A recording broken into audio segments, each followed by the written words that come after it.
Okay, I'm going to show you how to use this, and you'll have a video so you can look at it anytime you want. So this just opens up. You want it to be on something stable. And these little pins here slide in, and you can kind of adjust it how far you want these wind flaps to sit out. There's one on each side. So there are 3 burners.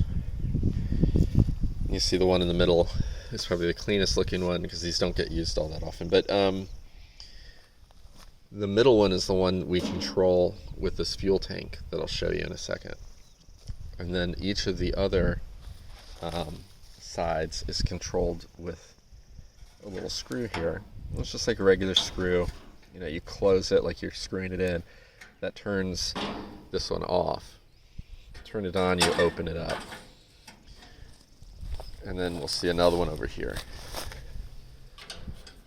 So that would open it, that closes it. And they should be closed most of the time, unless you need them. So here's some spare parts. Don't worry about those. They're fine there. They're not going to get in the way. These just lift up. And you can cook right on them if you really want, but that's not really what they're for. They're really there to hold pots. So we'll just lift that up, and then the tank comes out. And I'm trying to do this one-handed. So the tank is labeled, and it tells you what to do with this little that little thing. You have to turn it up when you're lighting it, and then after it's lit, you turn it in the down position, and right now it's in the down position. And this goes right through this hole. You see that hole's like right next to the handle, and then it goes into that hole, and it really just sits in there. It sits loosely, so there's no like O-ring, there's no connector or anything. And then there are these 2 slots that the fuel tank, let me show you that, just snaps into. And again, like it's just gravity's just holding it in. So that's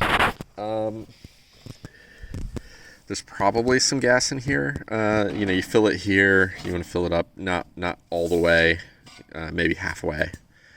And this has to go on pretty tightly, because this is air pressurized, and so if this isn't on really tight, you'll hear it leaking. And so this is how you turn the fuel on. So you turn it on, and you can hear it, and this turns it off. Over here, we have an air pump, which is how we pressurize the fuel tank. And if we ever need to open it, it's fine. You just open it up over here, and it'll just hiss as the air comes out, so it's not a problem. It's no danger, as long as it's not on. This has a lock on it, and it's just like all these screws are the same style. You screw them in to turn it off. So this is off normally, and then we want to unscrew it, just one little screw, turn, and now it turns into an air pump. There's a little hole. If I pump it normally like this, air is just going to come out of this hole, so I have to cover the hole with my thumb, and now I'm forcing air into the gas tank. And you can feel it. There's a big difference. Like if I do it like this, there's no tension. If I cover it, I can feel the pressure. So you'll know when you're doing it right. So after I pump it up for a little while, I just push it in and close it. And then I want to get a lighter out.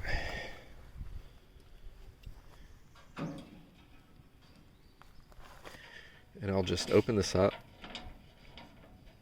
until I hear gas. So you can hear that I just pressurized it.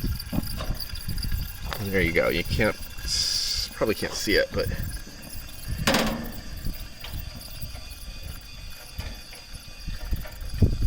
there you go. And then I'll pump it up a little bit more. So at this point I can control, once it's lit, I turn this down, and you can hear the difference. Right? And then this controls the fuel, so I could kind of turn it down a little, burn a little less.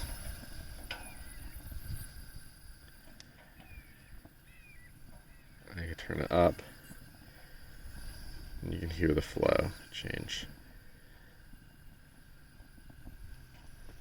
If I wanted to light one of these others, I probably want to get a little more fuel flow. Turn this up, and then I just unscrew this, and you can already see. There you go.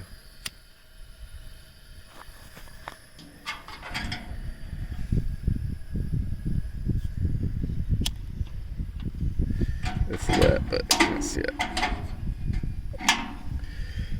And I just turned it back off. So, and we're probably actually out of gas right now.